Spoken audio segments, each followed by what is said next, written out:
Bapak Ibu Saudara yang terkasih dalam Tuhan, pagi hari ini kita bersyukur menikmati anugerah Tuhan setelah malam kita lalui dalam peristirahatan kita.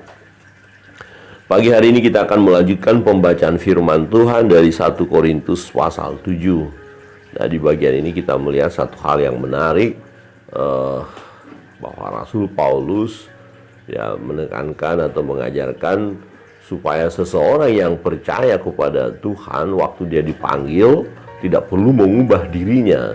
Ya, misalnya kalau dia bukan orang Yahudi, tidak perlu harus mengubah dirinya jadi orang Yahudi. Jadilah sebagaimana dia waktu dipanggil itu, dan termasuk aturan-aturan yang berkaitan dengan budaya tidak harus diikuti, yaitu budaya Yahudi nggak perlu, sesuai saja dengan budaya masing-masing mereka yang memang sesuai dengan firman Allah, yang tidak melanggar firman Allah. Mari kita melihat firman Tuhan secara kita mau belajar tentang bagaimana panggilan seseorang untuk apakah dia menikah atau tidak. Jadi tidak menikah juga nggak ada masalah kalau kita melihat ayat ini, tetapi jelas ada alasannya ya. Di ayat 20 saya akan membaca ayat 21, Bapak Ibu Saudara yang terkasih dalam Tuhan. Ayat 20, baiklah tiap-tiap orang tinggal dalam keadaan seperti waktu ia dipanggil Allah. 21. Adakah engkau hamba waktu engkau dipanggil? Itu tidak apa-apa. Tetapi jikalau engkau mendapat kesempatan untuk dibebaskan, pergunakanlah kesempatan itu. Sebab seorang hamba yang dipanggil oleh Tuhan dalam pelayanannya adalah orang bebas milik Tuhan. Demikian pula orang bebas yang dipanggil Kristus adalah hambanya. Kamu telah dibeli dan harganya telah lunas dibayar. Karena itu janganlah kamu menjadi hamba manusia. Saudara-saudara, hendaklah tiap-tiap orang tinggal di hadapan Allah dalam keadaan seperti pada waktu ia dipanggil. Sekarang tentang para gadis, untuk mereka aku tidak mendapat perintah dari Tuhan, tetapi aku memberikan pendapatku sebagai seorang yang dapat dipercaya, karena rahmat yang dirimanya darinya. Aku berpendapat bahwa mengingat waktu darurat sekarang adalah baik bagi manusia untuk tetap dalam keadaannya. Adakah engkau terikat pada seorang perempuan, janganlah engkau mengusahakan percaya. Adakah engkau tidak terikat pada seorang perempuan, janganlah engkau mencari seorang. Tetapi kalau engkau kawin, engkau tidak berdosa. Dan kalau seorang gadis kawin, ia tidak berbuat dosa. Tetapi orang-orang yang demikian akan ditimpa kesusahan badani, dan aku mau menghindarkan kamu dari kesusahan itu. Saudara-saudara, inilah yang kumaksudkan, yaitu engkau telah terikat. Karena itu dalam waktu yang masih sisa ini, orang-orang yang beristri harus berlaku seolah-olah mereka tidak beristri. Dan orang-orang yang menangis seolah-olah tidak menangis, dan orang-orang yang bergembira seolah-olah tidak bergembira, dan orang-orang yang membeli seolah-olah tidak memiliki apa yang mereka beli. Pentingnya orang-orang yang mempergunakan barang-barang duniawi seolah-olah sama sekali tidak mempergunakannya. Sebab dunia seperti yang kita kenal sekarang akan berlalu. Aku ingin supaya kamu hidup tanpa kekhawatiran.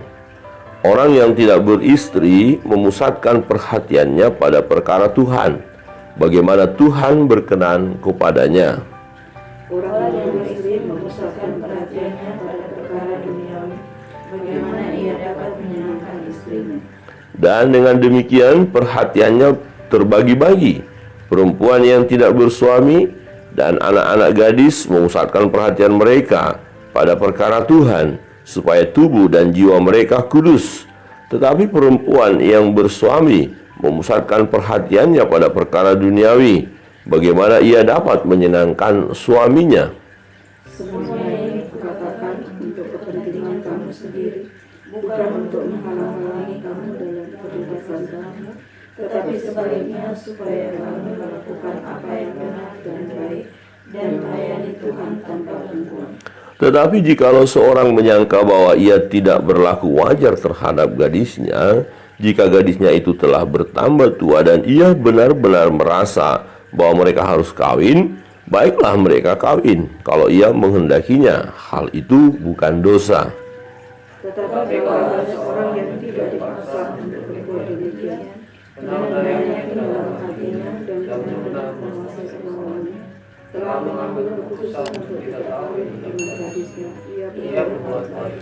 Jadi orang yang kawin dengan gadisnya berbuat baik, dan orang yang tidak kawin dengan gadisnya berbuat lebih baik. Istri terikat selama suaminya hidup. Kalau suaminya telah meninggal, ia bebas untuk kawin dengan siapa saja yang dikehendaki, asal orang itu adalah seorang yang percaya. Bersama-sama. Tetapi menurut pendapatku, ia lebih berbahagia kalau ia tetap tinggal dalam keadaannya. Dan aku berpendapat bahwa aku juga mempunyai roh Allah. Amin. Demikian jauh pembacaan firman Tuhan. Bapak, Ibu, Saudara yang terkasih dalam Tuhan, kita melihat kebenaran firman Tuhan ini. Nah, bagaimana seseorang yang dipanggil oleh Tuhan. Yang pertama tadi kita melihat pada masa pelayanan Rasul Paulus masih ada perbudakan ya. Jadi masih ada budak, ya, hamba sahaya masih ada. Nah, kalau orang itu dipanggil oleh Tuhan dan jadi orang percaya, tetap sebagai hamba statusnya. Namun, kalau nanti ada kesempatan untuk bebas, dia harus bebas. Supaya ya dia benar-benar menjadi hambanya Allah, karena dia sudah dibeli dan harganya lunas. Nah, di sini konsep ya budak itu ada. Kalau kita lihat, kalau seseorang sudah dibeli, maka orang yang dibeli itu budaknya yang membeli, ya. Jadi hamba tadi yang sudah percaya, dia menjadi hambanya Allah, budaknya Allah. Nah, ketika ada kesempatan, ya, karena selalu ada peluang untuk dia dibebaskan dari budak, dari tuannya tadi secara manusia, maka sebaiknya dia bebas, ya, supaya dia penuh adalah hamba daripada Tuhan sendiri. Itu yang pertama. Kalau kita melihat dalam sebagai hamba, tidak otomatis karena jadi orang percaya dia langsung berubah status. Jadi dia sebagai hamba secara pertanggungjawabannya kepada tuannya harus ada. Nah, manakala ada kesempatan baru dikatakan dia bisa mengambil kesempatan itu untuk bebas. Nah, yang kedua, ya, dari segi pengalaman Rasul Paulus, ya, di mana dia dalam pelayanan hidup dalam kesendirian, dan itu karena panggilan Tuhan. Jadi dia berkata, baiklah seperti aku. Ya, jadi ini berbicara tentang pernikahan atau perkawinan. Ya, seseorang boleh kawin, tidak ada masalah, tapi tidak masalah. Nah, kita melihat alasannya di sini menarik sekali. Bagaimana orang kalau dia menikah, ya, atau kawin, berarti pusat perhatiannya ya terbagi, tidak hanya kepada Allah tapi juga kepada pasangannya. Ya, dikatakan begini, ayat 28, tetapi kalau engkau kawin, engkau tidak berdosa. Ya, dan kalau seorang gadis kawin, ya tidak berbuat dosa. Tetapi orang yang demikian akan ditimpa kesusahan badani, dan aku mau menghindarkan kamu dari kesusahan itu. Ya, saudara-saudara, inilah yang kumaksudkan, yaitu waktu telah singkat. Karena itu dalam waktu yang masih sisa ini, orang-orang yang beristri harus berlaku seolah-olah mereka tidak beristri, dan orang-orang yang menangis seolah-olah tidak menangis, dan seterusnya. Jadi ada kayak ada kontras, ya. Kalau saya memiliki, kita harus bersikap bahwa kita tidak memiliki apapun itu. Nah, dijelaskan di sana alasannya adalah, dikatakan pendeknya orang-orang yang mempergunakan barang-barang duniawi seolah-olah sama sekali tidak mempergunakannya. Sebab, ini alasannya, sebab dunia seperti yang kita kenal sekarang akan berlalu.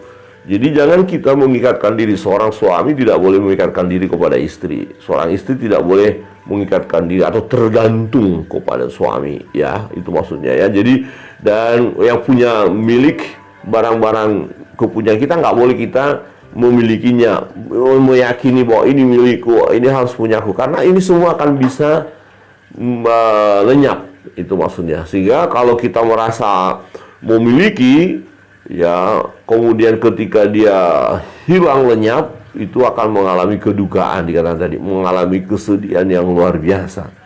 Nah, kalau misalnya kita memiliki sesuatu ya, benda yang kita beli mahal ya, tapi kita nggak merasa terlalu, wah ini punya aku ya. Jadi waktu tiba saatnya benda itu hilang, katakan seperti itu, kita tidak terlalu berduka.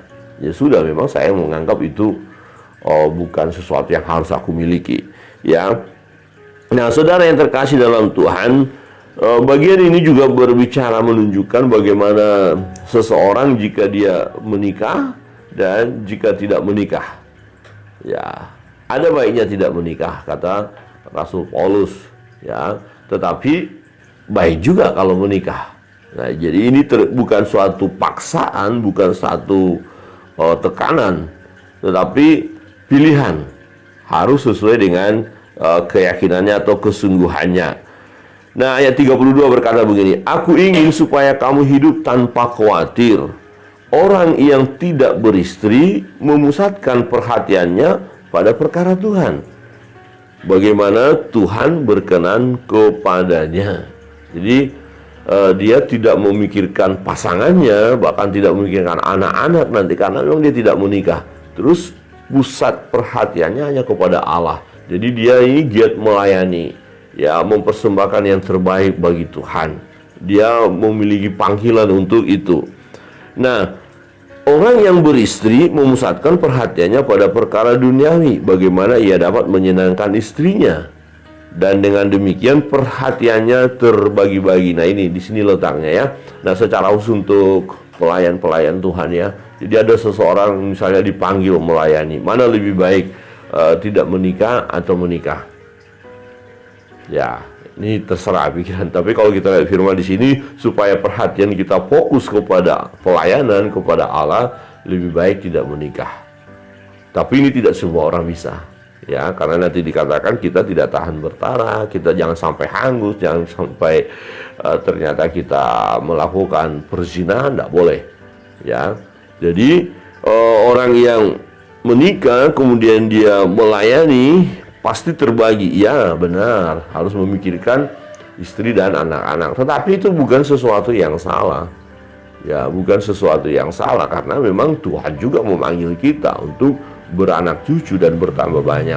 Nah, bagian ini mau menunjukkan adalah kita tidak boleh mempersalahkan seseorang yang tidak menikah karena panggilan Tuhan, itu maksudnya. Tapi yang merasa sudah dipanggil Tuhan tidak menikah, nggak boleh juga mempersalahkan, oh kamu kenapa menikah padahal kamu melayani Tuhan. Tidak.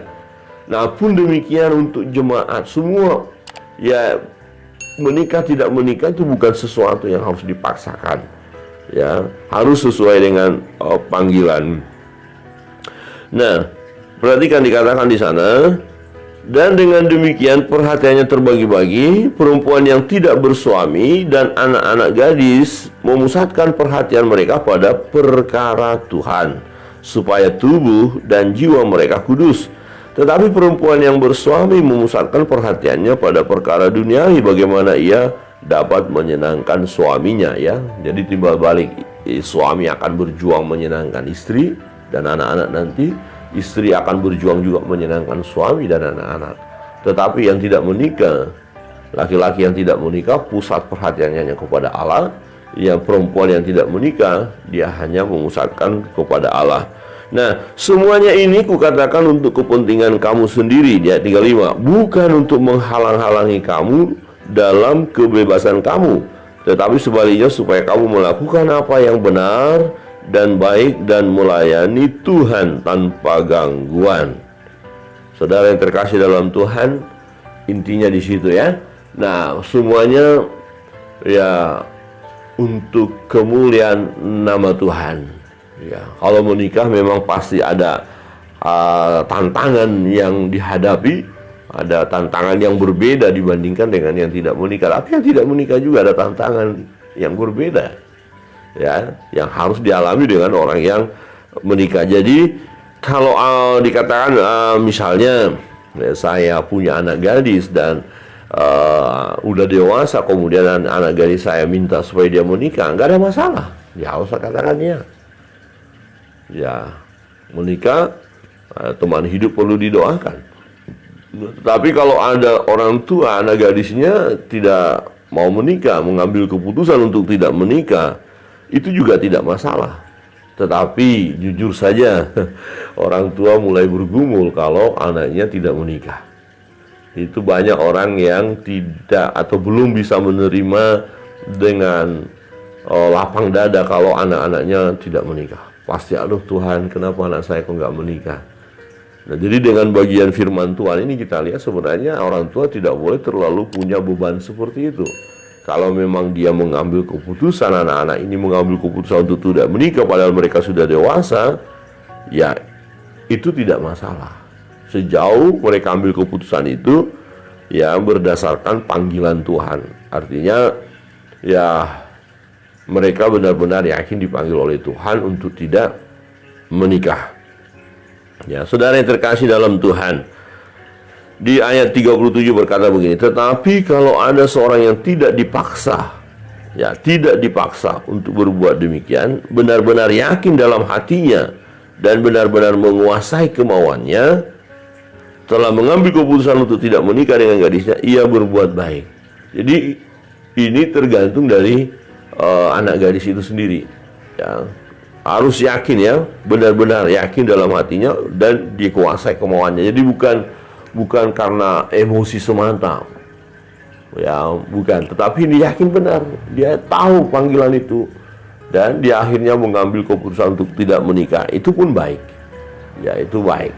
Orang tua ini harus memahami ini ya. Ya kalau ada anak-anak itu punya keputusan untuk seperti itu juga baik. Wah ini berat. Ya, untuk orang tua karena pada umumnya mau, apalagi ya orang tua udah pengen gendong cucu ya begitu ya. Ya biasanya ini problem dalam keluarga kalau ada anak gadis enggak menikah, wah ini sudah dipaksa ya.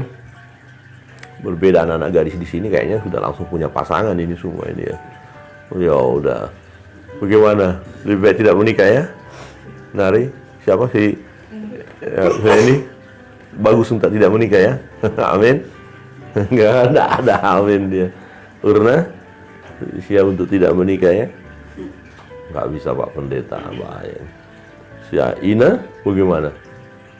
Ya mumpung belum ada pacar kan, pasti Ina bilang baik Pak Pendeta. Belum tentu juga. Ya bagaimana yang laki-laki? Ya, Bung Erwin siap untuk tidak menikah? Oh, jangan gitu Pak Pendeta. Ini dia udah punya pacar? Belum, syukurlah kalau gitu ya. Ardi sudah punya pacar ya? Sudah, luar biasa. Lo udah punya pacar disuruh nggak menikah tuh gimana ya? Ya pasti digumuli. Jadi ada yang akan menikah, ada yang tidak, itu nggak ada masalah. Sejauh ini intinya ya. Ini benar-benar menguasai kemauannya. Ya, jadi yakin dalam hatinya. Nah pun demikian kalau akhirnya yakin harus menikah, tapi nanti dalam pernikahan itu tambah masalah ya. Ya akan ada problem, pastilah. Semua punya masalah. Harus siap juga menghadapi masalah itu maksudnya. Ya pikiran mulai terbagi, ya harus siap untuk itu. Jadi ini dikatakan kesimpulannya, jadi orang yang kawin dengan gadisnya berbuat baik dan orang yang tidak kawin dengan gadisnya juga berbuat lebih baik. Jadi sama-sama mau anak gadis kita ini menikah, silakan, itu juga baik. Panggilan Tuhan juga ya. Oh kalau ada akhirnya tidak menikah juga tidak apa-apa. Nah dalam hubungan suami istri dikatakan itu ikatan itu kuat. Jadi kalau sudah menikah tidak boleh bercerai. Hanya maut yang memisahkannya.